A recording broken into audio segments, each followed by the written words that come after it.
in this week's In-Ear Insights. It's the In-Ear Insights holiday special as we round out the last show of 2023 and as we coast into 2024. So, Katie, it's been a heck of a year. What are the things that for you really stood out about the absolutely zaniness that was 2023? We definitely didn't end where we started, for sure. Well, it's funny because where we were, so we can sort of go from it in a few different layers. In terms of Trust Insights, we started the year strong, doubling down on everything Google Analytics 4, because Google Analytics 4 was the thing we were all talking about. Everybody was nervous about it. With Google had set these arbitrary, deadlines and all kinds of stuff for like moving the data. Now the data is not going to be available. Now you have to use this new system. So we were all in on Google Analytics 4. Fast forward 12 months later, and I don't remember the last time we've talked about Google Analytics 4 with a client or just in a conversation. It's been all generative AI. Now, here's the interesting thing. Generative AI is not new, but it's new in a mainstream way. And like somewhere along the line, I would say maybe end of Q1, beginning of Q2, people are like, well, forget Google Analytics 4. What is this generative AI thing I need to worry about? And now that is all consuming. And that is all we talk about, to the point where we've even pivoted the services in our own business to keep up with what people care about. So sure, we still do Google Analytics 4 audits, but primarily what we're doing is educating on generative AI. So that's a big part of it. The industry that we're in, mostly B2B marketing and other industries, are completely just overwhelmed by everything generative AI. So it's been interesting. It's different from things like NFTs and Bitcoins, which were basically like passing fads. This will not be a passing fad. This is all consuming, because the major technology players like Google, like Microsoft, like IBM are all in on this tech. And that to me is a good way to know, like, okay, I probably should not ignore this thing, but I can still continue to ignore NFTs. That is true. Yeah, it's been a crazy year. So if we look at, for example, the macroeconomic data, this year is the third year in a row of record corporate profits, right? So companies have more money and are earning more money than ever before, to the tune of, at least in the USA, of an extra $1 trillion after taxes, which then makes all the people saying, well, we don't have budget for X or Y, really confusing. From a marketing perspective, hiring has been a hot mess this year. The number of open positions fell mid-year to below pre-pandemic levels by about 25%. So companies are hiring much, much less, even though they're making more money. And when we look at, like you said, the landscape of what people are talking about, generative AI certainly is the technological topic, but the big picture perspective on that, and we're seeing a lot of really, really bad short-term decisions on this, is sort of what the future of work looks like. As people adopt generative AI, they're like, you can replace our entire marketing team with this. Like, it's a word prediction machine. It's not. It's not what it's good at. And so you're right. We've pivoted a lot of our services towards educating people, towards trying to get people to even understand what this stuff is. In fact, we just released a new course about a week ago now. Go to trustinsights.ai/AI course if you want to see what that's all about. But this conversation about what work means and how we do it is one that I think certainly we didn't have any answers this year. We're probably not going to have any answers next year. And the technology continues to change so fast that I'm not sure we're going to have any solid answers for quite some time. Just 2 weeks ago, the French company Mistral released its new mixture of experts model that is like having a miniature committee inside of a language model. So there's like 8 little people inside this thing arguing with each other all the time as it produces results, which apparently is generating state-of-the-art results on a thing that you can run on your laptop, which 12 months ago was impossible, did not exist, conceptually not even a real thing. And so that's kind of the weirdness of 2023, is so much technological change has happened so fast that certainly individuals have struggled to keep up, businesses have definitely struggled to keep up, and governments are way behind. So there's this like bizarre leading edge of technology that no one other than the technologists is keeping up with, and that's probably not a long-term healthy thing. Well, and it's you keep saying this word future and, predictions, and we don't know. We don't. And I think that that's the problem that a lot of companies are going to get into is that they're not managing for what's happening right now, what's right in front of them. They're too focused on where do we want to be in 5 years? That's a great question, but you know, if if you asked us when we started, where do we want to be in 5 years? The answer we gave is not our reality. And so good it's not a good idea to only focus on questions like that and to only manage for things that haven't happened yet. That's where we want to make sure that we are advising and educating on what's happening right now. Because what's happening right now is that people are scared, people are fearful, they're unsure, and companies, to your point, are making very fast and loose short-term decisions that aren't going to pan out for them in the long run.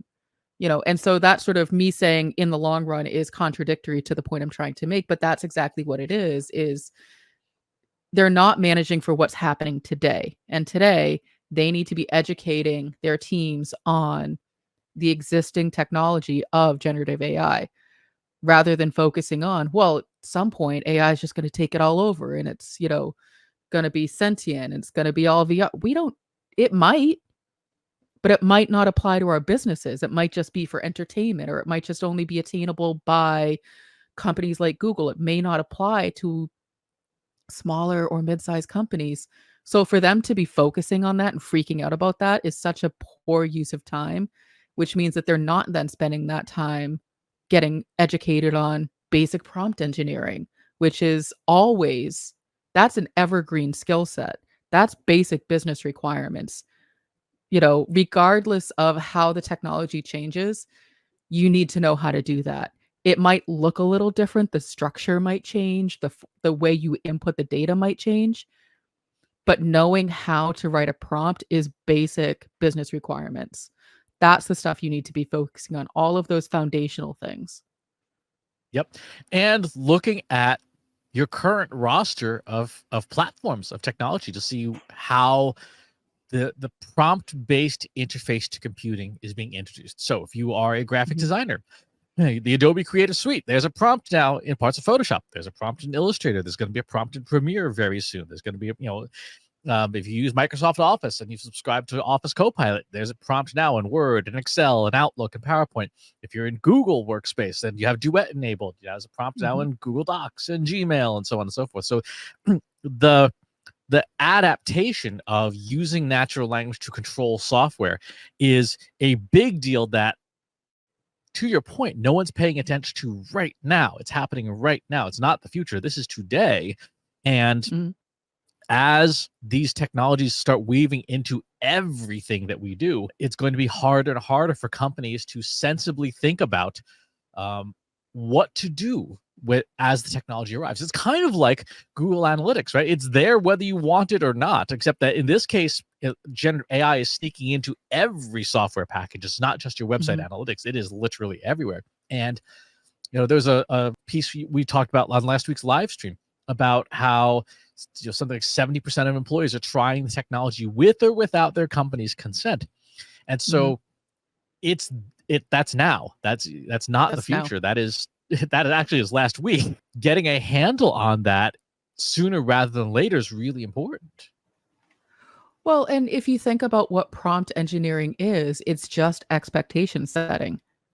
And so expectation setting is also not a new thing. We have been trying to set expectations with our team members for as long as teams have existed. And so that's probably basically since the dawn of time. Hey, I need you to get this bucket of food into the cave before it rains. Why? So the food doesn't get wet and we can eat it and we can survive. That's setting an expectation. So that's as old as man. And it's funny when I talk with other teams and other companies, the biggest challenge I always hear is, I struggle with delegation. I don't know how to delegate. I don't trust anyone besides myself to do this thing. Using tools like generative AI are no different. It's just a matter of you're not going to get the snotty tantrum pushback that you would from a team member. The machine's just going to say, well, this is what you asked for, period. And you're going to say it either is or isn't what I want. And for people not to recognize that it's the exact same kind of interaction is mind boggling to me. So, when we're talking about the year in review, I'm looking at it like, well, who cares what the technology is? The problem's still the same. You don't know how to delegate. You don't know how to set expectations. Whether it's a person or a machine, that's not a new problem. So focus on that. If you can fix that problem, if you can skill up there, it doesn't matter what the technology is. You will be able to work with it because you will know how to say, this is what I need. This is why. This is how I want you to do it. And this is how I want you to deliver it. It sounds overly simplistic, but it is so hard for some people to really put those pieces together in a coherent way that they're able to get what they need back. Yeah, and a big part is because a lot of the time, so this is stuff that, and we've talked about this in the past. This is essentially, it's, in a lot of ways, it's requirements gathering. And it's something that a lot of people don't have a lot of experience with, or in people like me, like who tried to avoid it for a really long time. And it turns out that that also is not a recipe for success. When you're using language models, though, when you're using generative AI, having all that written out is not just a good idea from a best practice. It's actually the literal stuff that you feed to the model. This is an example in part of the 12 days of data. I've been using a Python script that ChatGPT's GPT-4 model helped write. And the first thing it now proactively does is it says, let's do some requirements gathering. And so we do that, and then I have it summarize the requirements, and then that actually becomes part not only of the software but of the prompt itself to say these are the requirements over and over and over again to keep it aligned. Just like if we were working with people, we'd have to remind people like, hey, that new feature idea you had is cool, but this is what we're doing. Right. And it really comes down to, so to your point, people just want to skip over it. It comes down to it's a little bit more work. You have to have some patience. You might not get it right the first time. And that's why a lot of people don't do it. How many times, Chris, have you both heard and said, just do the thing? When someone says, I don't understand what it is you're asking, you just do it because you just want the thing done. So you're like, and that's where that frustration and friction comes from of, well, then I'll just do it myself. I don't have time to explain it. You're not being given the choice this time. You have And to learn how to explain it. it's really interesting because it has actually changed how I interact with humans. We had this past fall, we had an intern on our team temporarily, and I found myself speaking to the human intern exactly like I speak to language models, like writing out literal prompts. This is what I want this thing to be. Here are the dimensions. Here's this. Here's that. And I realized that in reverse actually worked better for me. is to say, like, treat humans like machines and explain things out, write out the requirements, be detailed, set expectations. It's just that I had to learn it in reverse from machine to human, as opposed to what most people do, which is learn it first with humans, then apply it to machines. Which is what, to be fair, this is why we never put you in charge of people because, and There's that's still not, something. it's not a knock at you. It's just not your, area of expertise. It's not your comfort level. No, I was laughing because, I think we've told this anecdote before, but we were at a client meeting in California and I was sitting at the table across from you and you started talking to me as if you were dictating to your phone. And I was like, "Ooh, hello. I'm a human. You don't have to tell me to, add a period and then, a page break and whatever it was that you were saying to me." And I was like, you're not dictating to a machine. You're actually talking to a peer, but okay." Um, but what is the point being is that so when we think about the year in review, the technology has changed, but the problems have not. And I think we will be able to say that every year because the problem is with people. And that is what we are working hard with our 5P process to try to fix even a little bit and give people the tools. And we go through the 5Ps. We have the purpose, people, process, platform, performance. It From people on the outside, it probably sounds like just another framework, but you're never going to be able to master all of these new technologies without the foundational skills. And, we teach this to our clients, we teach this in our course, we teach this in our workshops. It's interesting when you really break it down.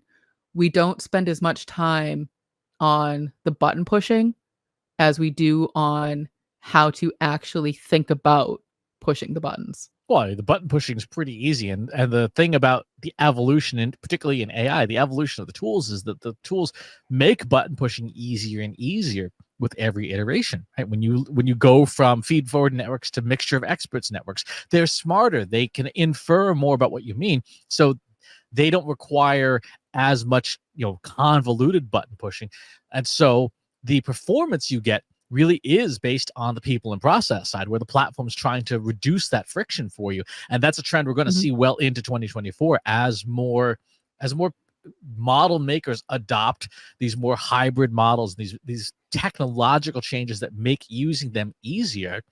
That will create uneven results, right? For companies that have the purpose, the people, the process, and the performance nailed down, as the platforms improve, their results will exponentially increase.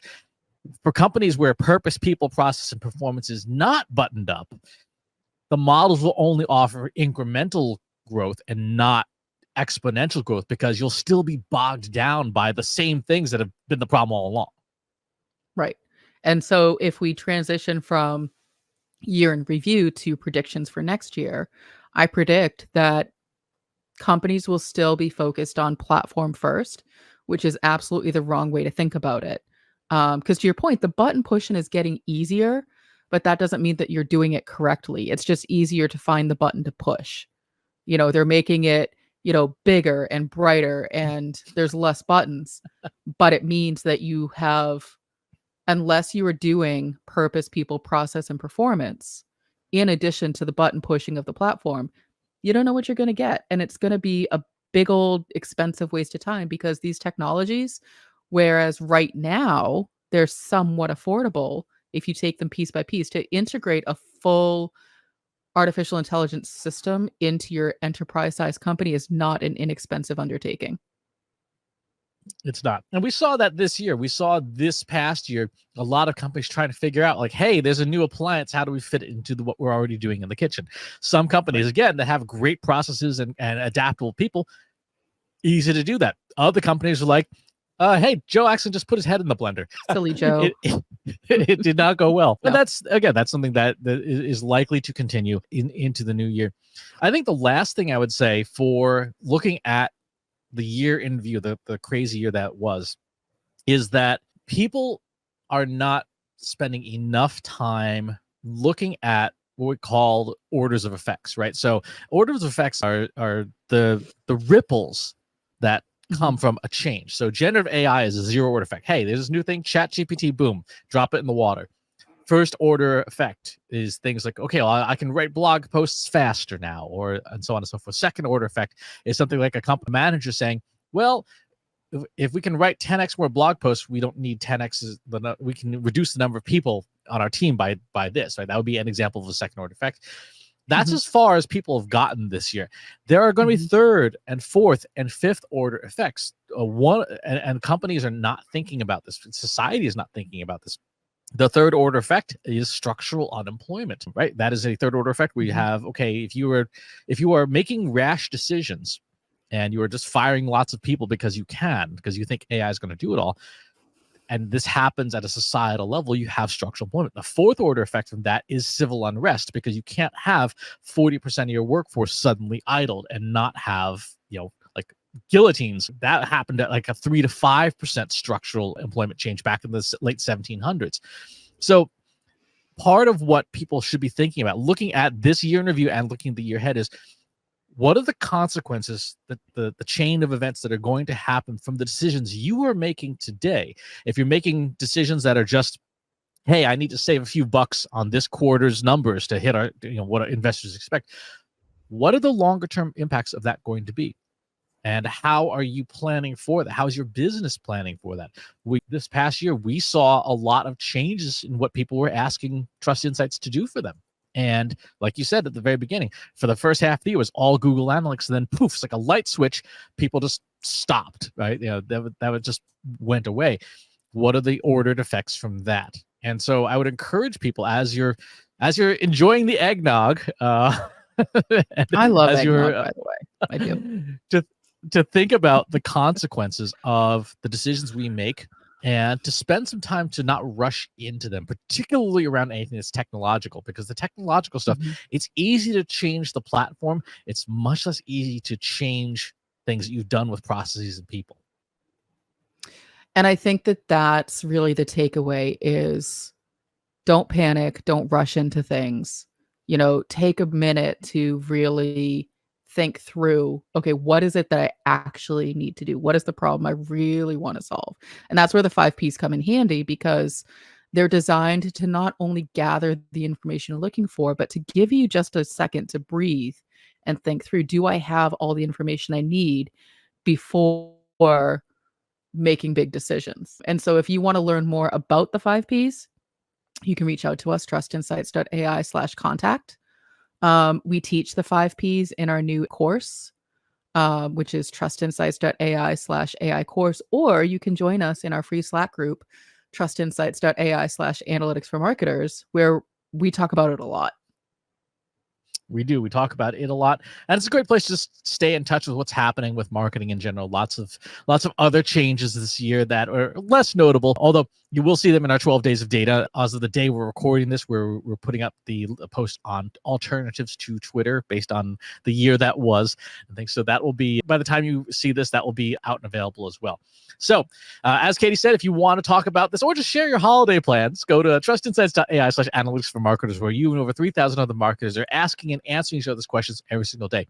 And wherever it is you watch or listen to the show, if there's a platform you'd rather have it on instead, go to trustinsights.ai/TI podcast, where you can find us on most major platforms. And while you're on your platform of choice, please leave us a rating or a review. It does help to share the show.